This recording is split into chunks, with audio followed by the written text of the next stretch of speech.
This is a free download from the BBC. For more information, go to bbc.co.uk/podcasts. Hi, guys. Welcome to the podcast.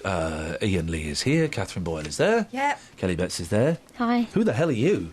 I'm Jan. What are you doing here? I am the BBC Local Apprentice. The BBC Local Apprentice is Jan. Speaking to a little microphone. Hello. Well, it does that. There you go. You've learnt your first lesson. That'll be £5, Jan. Thank you very much indeed. Jan is an old lady's name, isn't it? It's Jen. But I was saying, Jan is an old lady's name, Jan's isn't it? my mum's name. Okay. What? Yeah. Hang on a second. So your mum is called Jan and you're called Jen? Yeah. And your brother called Ben? No. Jim? Scott. Okay, yeah. well, that doesn't... Lost it. That doesn't work. Anyway, thank you for downloading, dear listener. It really is an absolute pleasure to be licking your ear with it's my tongue. And I'll cry if I want to, cry if I want to, cry if I want to. You would cry too if I tongued you too in the ear. It's true, you would. I've had it done and it's... Well, you shouldn't have been a naughty girl. It's getting a little bit sleazy. Probably time we reined it in and talked about the podcast. What's in the podcast today, Kelly? You got pwned. Yep. When? Genuinely. Coming up. When did I get pwned? When we hid from you in the dark for it wasn't pwning, 38 minutes. Oh, yeah, OK, right. Should we start with a little call? Yeah. Here's the kind of call we get to the show. Gary's on the line. Good morning, Gary. Good morning, Ian. Oh, Gary, you all right? Yeah? Don't sound it. I mean, do you want to talk to us about it, or...? No, good morning. It's the most sarcastic good morning I've heard this morning. It sounds loaded. Oh, are you loaded? Because that sounded loaded. No. No. Well, it sounds like... I'll be honest, it sounds like he's got beef. No, not at all, mate. Not at all. It's first thing in the morning, isn't it? Are we the first people you've spoken to? Yes. Are you married or got a partner or anything? I have children. I feel sorry for them. If this is the greeting they get first thing in the morn. Oh, more sarcasm. Gary. Yes. Oh, blimey, you do it, Catherine. You did that. You pointed out the elephant in the room. Now he's riding it. Get off the elephant. Get off the pink elephant. You talk to him because your soft touch might loosen him up. Gary, what did you want to say? Well, I just think this Band-Aid thing's a bit boring now, isn't it? You know, the very talented people. Can't they come up with something new? And it got released a couple of years ago. What do you reckon they should do, like a flash mob or lip sync? It was at least a couple of years ago. It was about 30 years ago, wasn't it? No, that was the first time it was released, but I'm pretty sure they made another remake of it. They did it twice. People forget about twice since. Guys. People forget about the Stock Aitken and Waterman version. Yeah, this is the fourth one. Yeah. The fourth one. That's what I mean. It's a bit of a drag, isn't it? What do you think they should have done instead, Gary? Don't know. They should have just named it different, brought out a different song. Yeah. Made a whole new, a new appearance of it. Well, they've got new people in it. They've got Bono. Who they are? They've got Bono. Bono. Yeah, Bono was in it last time. Oh, OK. They've got new people. They've got Midjour. OK, I don't know who that is. That's Midjour. All right. They've got new people. They've got Roger Taylor from Queen in it. Cool. That's good. So... They've got Chris Martin's off of the Coldplay. Oh, that's good. Cool. So it sounds like you're kind of... Coming round. Yeah? Well, yeah, I mean, I think they need to come out, with a new song. I'll tell you what we're going to do. We're going to play it, right? Do you want to introduce it, Gary, and we'll play it now? No, I don't want to introduce it. Go on, introduce it. Go on. No, I don't want to ruin your show, mate, seriously. Go on, Gary. This is Band-Aid 30 with all the pop stars in the world. Go on, you introduce it. No, I'm not doing it. Go on, Gary. No. Come on, Gary. Introduce the song. No. Come on, Gary. I won't do it. Come on, introduce the song. No. Come on, Gary. Introduce Band-Aid 30. No, I can't do it. Come on, Gary. Introduce Band-Aid 30. I can't do it. Come on, Gary. Introduce Band-Aid 30. I can't do it. Come on, Gary. Introduce Band-Aid 30. I can't do it. Come on, Gary. Introduce Band-Aid 30. Ian, I can't do it. Come on, Gary. Band-Aid 30. No, I'm not doing it. Come on, Gary. Band-Aid 30. Bye. 1, 2.